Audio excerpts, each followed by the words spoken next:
Do fat burner supplements actually work? Review. There is a kind of inherent distrust in the health and fitness industry, mainly because a lot of people out there just try to market all kinds of crazy things. It's even hard to talk about a subject like fat loss or fat burners without turning people off. I want to address certain misconceptions and misunderstanding about fat burners.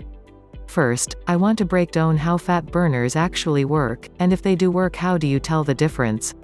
I would like you to have some basic idea how this process work, so that you can make an informed decision if you will continue taking fat burner supplements if are already taking them. When you look at the process of burning fats, specifically fat burners, we are looking at a process called thermogenesis. It is actually the process of generating body heat. It's also the process known as the thermic effects of food. Our metabolism in a nutshell is simply the process of taking in food, our bodies absorbing and process it.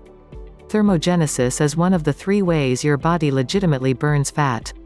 There are other different ways your body burns fat, like intermittent fasting. Whenever we begin and maintain a new exercise regimen and we limits calories intake, your body burns fat, in which case it uses energy stored in the fat cells to fuel new activity.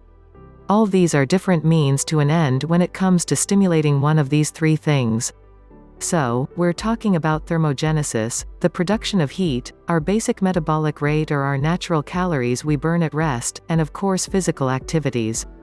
These are the 3 pinnacles we need to be paying attention to when it comes to fat loss and even choosing a fat burner. You have to understand that our metabolism in general is greatly dictated by the amount of lean body mass we possess. Lean body mass is everything in your body that is tissue that is not fat. Organs, muscle, and things like that, not referring to bones here when we are talking about lean body mass on a person, that determines what their metabolism is like.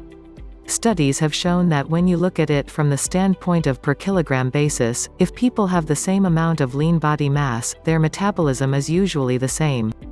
So, our metabolism as far as body mass goes, pretty similar between you and I. For example, if you have 200 pounds person has 30% body fat and the other person who weigh 100 pounds with 5% body fat, this second person will have a higher resting metabolic rate.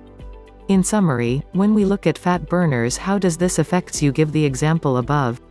Most fat burners in the market today claim themselves to be thermogenic. However, it does not seem as thermogenic alone can actually directly increase your body temperature, because it all comes down to the beta-adrenergic receptors beta-Rs and our overall catecholamines response. These are members of the large family of G-protein coupled receptors that affects our body response to fat loss. Next, we have the EGCG. We see this in a lots of fat burners too, and it works. You also have an ingredient known as carnitine in a lots of fat burners.